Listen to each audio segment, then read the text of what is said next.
السلام علیکم، knowledge on قرآن میں خوش آمدید۔ ہماری حوصلہ افزائی کے لیے چینل کو لائک کریں، شیئر کریں، سبسکرائب کریں اور بیل آئیکن کو پریس کریں۔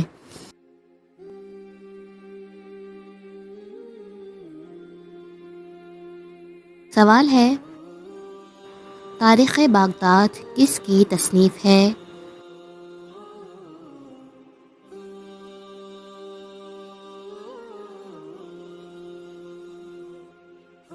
جواب ہے تاریخ بغداد خطیب بغدادی کی تصنیف ہے۔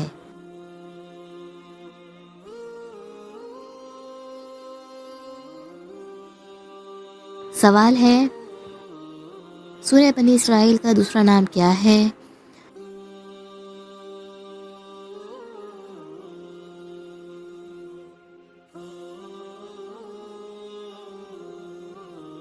جواب ہے سورہ بنی اسرائیل کا دوسرا نام اسرا ہے۔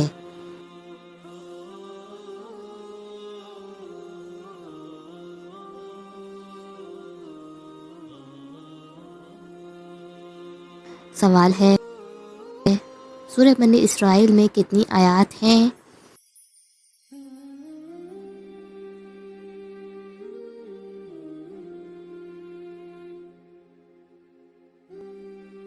جواب ہے سورہ بنی اسرائیل میں 111 آیات ہیں۔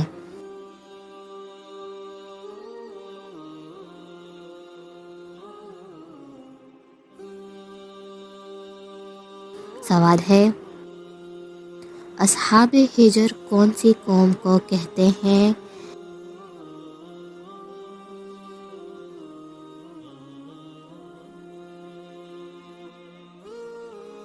جواب ہے اصحاب حجر قوم سمود کو کہتے ہیں۔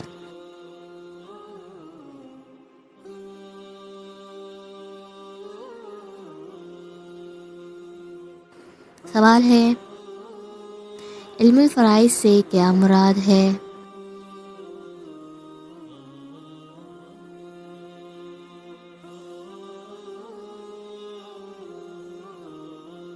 جواب ہے میراث کا علم، یعنی وہ علم جس کے ذریعے میت کے غیر وارثین اور وارثین اور ان کے حصوں کی جانکاری حاصل ہو۔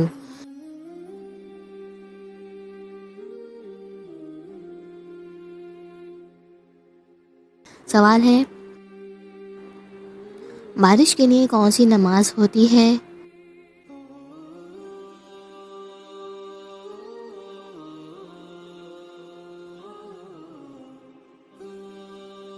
جواب ہے بارش کے لیے نماز استسقاء ہوتی ہے۔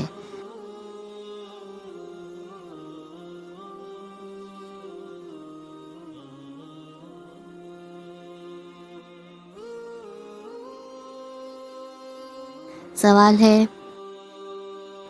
امام دارالہجرت کس کا لقب ہے؟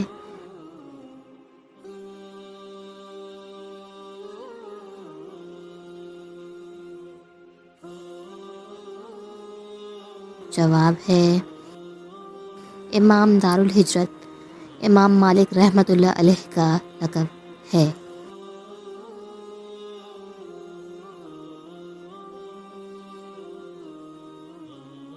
سوال ہے، حضرت علی رضی اللہ تعالی عنہ کی جنگ خیبر میں کس یہودی پہلوان کو جہنم واصل کیا تھا؟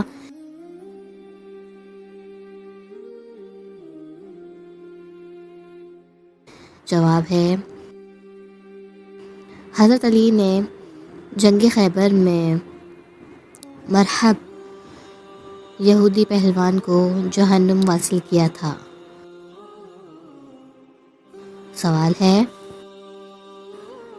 سورہ بنی اسرائیل قرآن مجید کی کون سی سورت ہے؟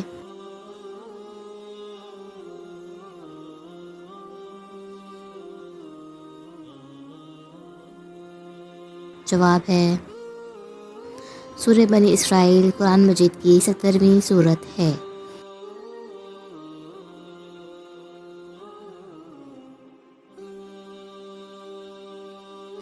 سوال ہے، سورہ بنی اسرائیل کس پارے سے شروع ہوتی ہے؟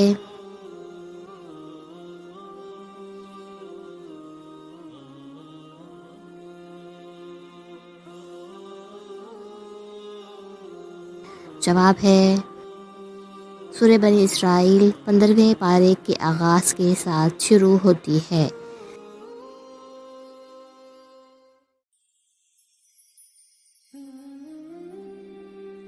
سوال ہے اصحاب ہجر کا تذکرہ قرآن کریم کے کس پارے میں ہے؟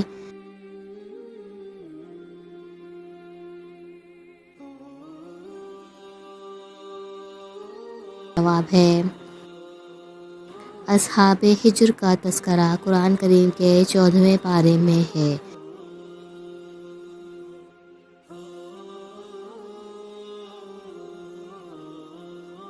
سوال ہے اصحاب ہجر کا تذکرہ قرآن کریم کی کس صورت میں کس انداز سے آیا ہے؟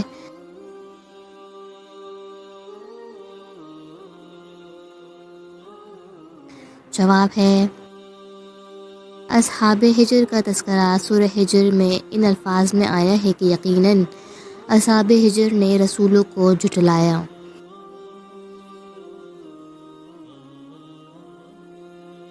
سوال ہے ام حبیبہ کس کی بیٹی تھیں؟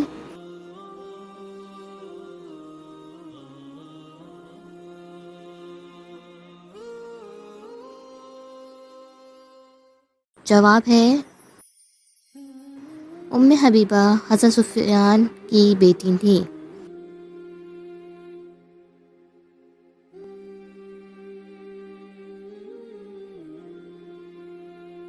سوال ہے تفسیر رازی کا اصل نام کیا ہے؟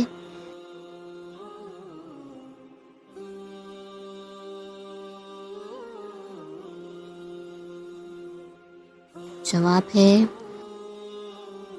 تفسیر رازی کا اصل نام مفاتیح الغیب ہے۔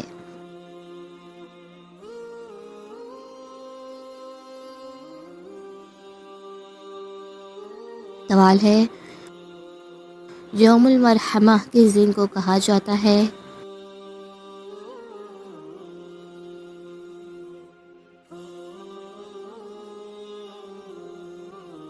جواب ہے یوم المرحمہ فتح مکہ کو کہا جاتا ہے۔